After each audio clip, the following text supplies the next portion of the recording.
Izinkulungwane zabantu zihambisana nomndeni wakwaDlamini bezimasha zifuna ukuthi abanikazi besakhiwo iHomi lapho okulimale khona amawele bakhiphe imifanekiso ye-CCTV ebonisa ukuthi kwenzekani ngosuku okwalimala ngalo izingane.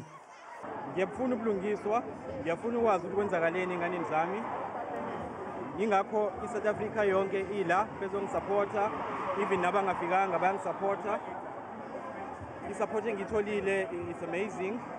Bengakulindele, ngiyabonga kakhulu. Sigcine sesishuba kakhulu isimo njengoba abanikazi besakhiwo bebengafuni ukukhuluma nomphakathi.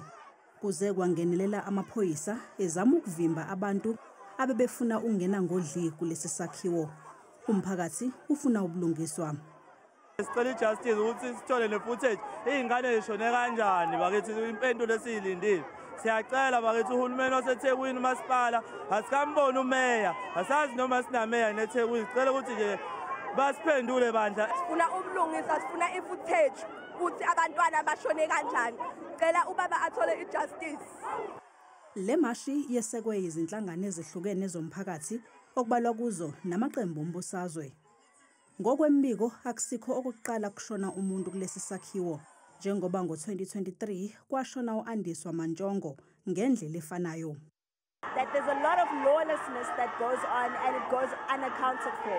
Here is a story of a man who's crying for his twins, and this is not the first time this is happening here. But what has been done about it, nobody knows. Le mashi iphothulwe esiteshini samaphoyisa nalapho umphakathi ubuyofuna ukuzibonela ngawawo idokodo laleli cala. Okhulumela amaphoyisa KwaZulu-Natal uwaphikile amahlebezi athi leli dokodo selikhwatshanisiwe. The docket is intact. When the incident happened, police went to the crime scene and spoke to the family and took down a preliminary statement which we used to open the docket. Ubaba wengane usola amaphoyisa ngokuzama ukuvikela abaphathi besakhiwo iHomi. I lost a child here. Today I was shot by one of the police there. We were not even carrying weapons. He pulled a gun and shot.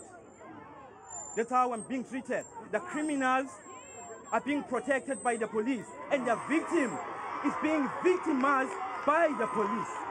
Abaphathi besakhiwo abatholakalanga ukuba baphawule. Iwele elisindile namanje lisesimweni esibucayi esibhedlela.